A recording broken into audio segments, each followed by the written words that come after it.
అందరికీ నమస్కారం. తొమ్మిదో విద్య మాతంగి విద్య. మాతంగి అంటే అక్కడ ఆవిడకి ఆ పేరు ఎందుకు వచ్చింది అని అంటే మతంగ మహాముని కూతురు కాబట్టి మాతంగి. అంటే మతంగ మహామునికి భూమి మీద ఉద్భవించినప్పుడు ఆవిడ పుత్రిక రూపంలో ఉద్భవించారు, అందుకని మాతంగి అని పిలుస్తారు. ఈవిడ ఒక రకంగా చెప్పాలంటే శ్రీ విద్యా ఉపాసనకు వచ్చేసరికి రాజశ్యామలాదేవి ఎవరైతే చెప్తున్నామో ఆవిడే మాతంగి. ఈవిడ వైఖరి వాక్కు అనే వాక్కుని పరిరక్షిస్తుంది. అంటే వైఖరి అంటే ఏంటంటే ఇప్పుడు పర, పశ్యంతి, మధ్యమ ఈ మూడు వాక్కులు అసలు మనకి ఎప్పుడూ కనిపించవు, వినిపించవు కూడా. ఇవి లోపల ఉన్నాయని ఇప్పుడు మనం శాస్త్ర ప్రకారం చెప్పుకుంటే తెలిసింది తప్ప అలా మూడు వాక్కులు ఉన్నాయని కూడా మనకి తెలియదు. కానీ వైఖరి వాక్కు మనం మాట్లాడుతున్నది అందరికీ తెలుసు, అంటే కనిపిస్తోంది, వినిపిస్తోంది. ఇక్కడ ఈ వాక్ ఎప్పుడు బాగోవాలంటే ఈ మూడు బాగోవాలి. దాంతోపాటు ఈ వైఖరి వాక్కు ఇక్కడ గొంతులో ఏముంటుందిట అంటే ఐడెంటిటీ అని ఒకటి ఉంటుంది. ఈ ఐడెంటిటీ అనేది ఉండడం వల్ల ఏమవుతుంది అని అంటే మనం ఎప్పుడు ఎక్కువ మాట్లాడేసేది ఏంటంటే మన గొప్పతనం అందరికీ ప్రదర్శించాలని చూసుకుంటూ ఉంటాం. ఆ గొప్పతనం ఎప్పుడైతే ప్రదర్శించాలని చూస్తున్నామో దానివల్ల ఏమవుతుంది అంటే మనం అన్నీ అంటే ఏంటంటే మన గురించి మనం ఎక్కువ గొప్పగా చెప్పేసుకుంటూ ఉంటాం అన్నమాట. అంటే మనకి ఏది చెప్తే నిజంగా అంటే ఇక్కడ మాట అన్నది ఎందుకు ఉపయోగపడుతుంది అంటే మీరు చూడండి, ఇంక ఏ జీవికి లేదు, మానవుడు ఒక్కడికే మాట ఉంది.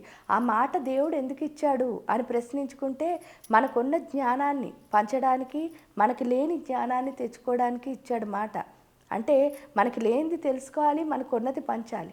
కానీ ఇక్కడ ట్రబుల్ ఏమైపోతుంది అని అంటే మనం జ్ఞానం చెప్పాలి అన్న విషయాన్ని మర్చిపోయి మన గురించి మనం ఎందుకు చెప్పుకుంటాం. అయ్యో నాకు ఐడెంటిటీ లేకపోతే నేను చేసేదానికి మాత్రం ఎలా ఐడెంటిటీ వస్తుందని అంటారు. కానీ నిజం చెప్తే మనం చేసేదానికి ఐడెంటిటీ వస్తేనే మనకు ఐడెంటిటీ వస్తుంది. మనం ఏం చేస్తున్నామో అందరికీ తెలియాలి కదా. ఇక్కడికి వచ్చేసరికి ఆ చిన్న అంటే ఏంటంటే మనకి చాలా కుచిత భావం. ఆ కుచిత భావం ఏంటంటే ఈ శరీరంతోనే లిమిట్ అయిపోతాం. అలా అయిపోయిన మనకి మాతంగి అమ్మవారు ఏం చేస్తుంది అంటే అసలు ఎందువల్ల ఇదంతా అవుతుందండి అంటే మనం రెండు కారాల మధ్యలో ఉండిపోతామండి. ఆ రెండు కారాల పేరు ఏంటంటే ఒకదాన్ని అహంకారం అంటారు, రెండోదాన్ని మమకారం అంటారు. ఈ అహంకారం ఏమిటి అంటే నాకంటే గొప్ప ఇంక ఈ సృష్టిలో ఎవరూ లేరు అని. మమకారం ఏమిటి అంటే వీళ్ళు నా వాళ్ళు అని. వీళ్ళు నా వాళ్ళు అని చెప్పి ఒక సున్నా చుట్టుకుని నుంచుంటే అందులో ఎవరు వస్తారు అంటే ఫస్ట్ అమ్మ, నాన్న, అక్కలు, చెల్లెళ్ళు, అన్నలు, దమ్ములు, కజిన్స్, మళ్ళీ వచ్చేసరికి భర్త, అత్తగారు, మామగారు, అత్తగారు బ్రదర్స్, అత్తగారు కజిన్స్, ఇలా ఏంటంటే ఈ తరఫు ఆ తరఫు ఇదే ఫ్యామిలీ అనుకుంటున్నాం. ఇదే ఫ్యామిలీ అనుకుంటున్న మనకి ఈ మాతంగి సాధన ఎప్పుడైతే చేస్తామో ఆ సున్నాన్ని కాస్త చెరిపేసరికి ఏమవుతుంది అంటే ఈ యూనివర్స్ మొత్తం ఎవరు అంటే మన కుటుంబమే. అంటే ఇక్కడ ఈవిడ నేర్పేది ఏమిటి అంటే నేను అన్నదాని నుంచి నా ప్రపంచం అంటే ఏంటి అంటే మొత్తం. ఎందువల్ల అంటే ఈవిడ పూర్తిగా మనకి మాతృత్వాన్ని మాత్రమే ప్రసాదించే తల్లి. ఎందువల్ల మన లోపలున్న అజ్ఞానం మొత్తాన్ని తీసేసి ఆ మాతృత్వము అన్న జ్ఞానం ఎప్పుడైతే ఇచ్చిందో అది ఇవ్వడం ద్వారా ఇక్కడ ఈ యొక్క మాతంగి ఉపాసన ద్వారా పూర్తిగా మనకు అర్థమయ్యేది ఏంటి అంటే ఆత్మశక్తి. అంటే మనకి కమ్యూనికేషన్ స్కిల్స్ అంటే ఎప్పుడైనా రాజశ్యామల ఉపాసనలో ఒక చిలక ఉంటుంది. ఆ చిలక అర్థం ఏమిటి అంటే ఆ చిలక లక్షణం ఏమిటి అని అంటే ఈ యొక్క ఆవిడకి ఓనర్ ఏం చెప్తాడో ఆ చిలక పలుకుతూ ఉంటుందిట. అదేవిధంగా ఇక్కడ కమ్యూనికేషన్ స్కిల్స్ అంటే మనకి తెలుసున్నది ఏంటి అంటే భాషా పాండిత్యం ఎంత ఉంటే అంత కమ్యూనికేషన్ స్కిల్స్ ఉన్నట్టు కాదు. రెండోది ఏంటి అంటే ఎక్స్ప్రెషన్ ఎంత బాగా చెప్తే అది కూడా కాదు. ఎందుకంటే మన భాష అందరికీ అర్థం అవ్వాలని రూల్ లేదు.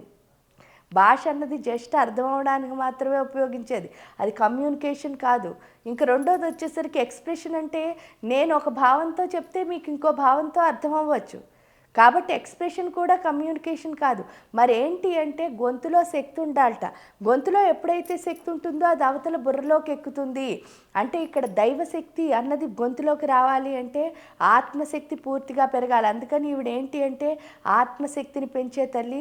ఎప్పుడైతే ఆత్మశక్తి పూర్తిగా పెరుగుతుందో అప్పుడు మాత్రమే వైఖరి వాక్కులో పూర్తి జ్ఞానము. ఎందువల్ల అంటే మాతంగి అన్న ఆవిడకి ఐంకారము అన్నది బీజాక్షరం. అంటే ఈవిడ పూర్తిగా జ్ఞానాన్ని మాత్రమే ఐడెంటిటీ అన్నదాన్ని తీసేసి జ్ఞానం మాత్రమే చెప్పించే తల్లి.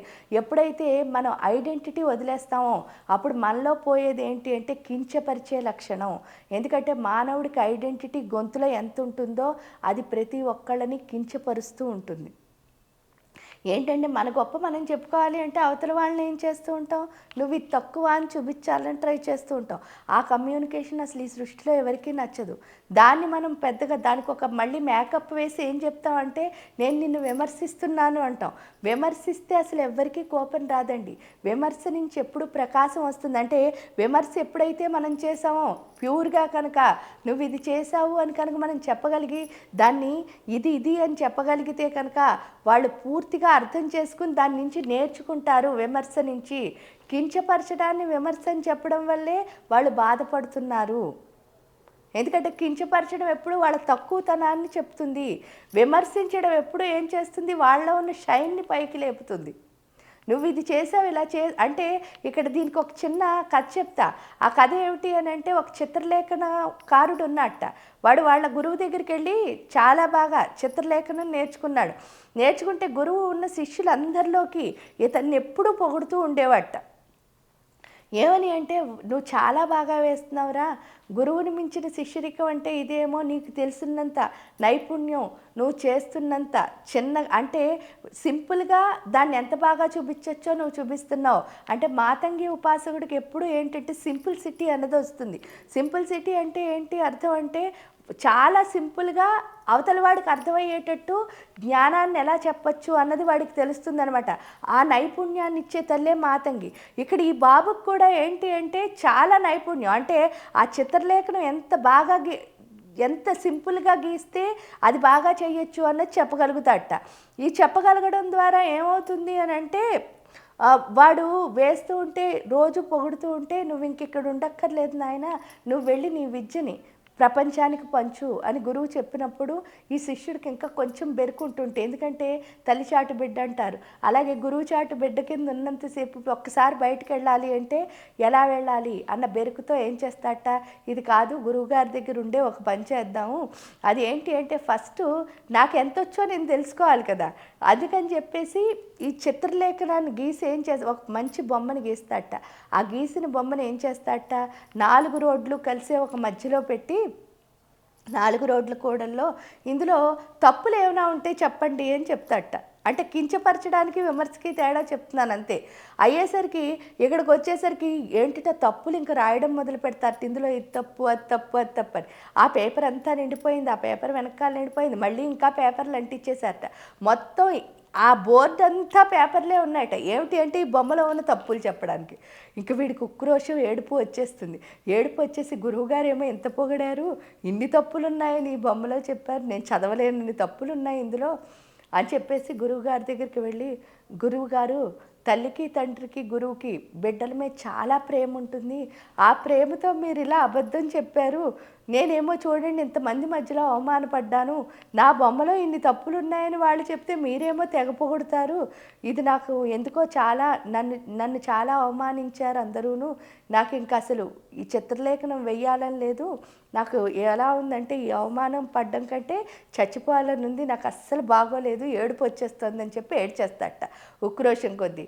ఏడిస్తే అప్పుడు గురువుగారు చెప్తారట, ఏంటి అంటే ఒరే నాయనా నేను అస్సలు నీకు అబద్ధం చెప్పలేదు, నువ్వు చాలా గొప్ప కళాకారుడివి, నీ కళని ఏంటంటే ఇంత సింపుల్గా చేయొచ్చని నువ్వు అందరికీ చెప్పడం ద్వారా నీ వల్ల బోల్డ్ మంది ఉద్ధరింపబడతారా, అందుకనే చెప్పాను, కానీ నువ్వు ఒక్కసారి ఇన్నిసార్లు నా మాట విన్నావు కదా, ఈ ఒక్కసారి నా మాట వినరా, ఆ మాట ఏమిటి అంటే నువ్వు మళ్ళీ ఇంతే మంచిగా ఒక బొమ్మను గీసి ఇందులో లోపాలను సరిదిద్దండి అని రాసిపెట్టు, ఆ తప్పులు వెతకండి అని మానేసి అప్పుడు ఏమవుతుందో చూడు అంటారట.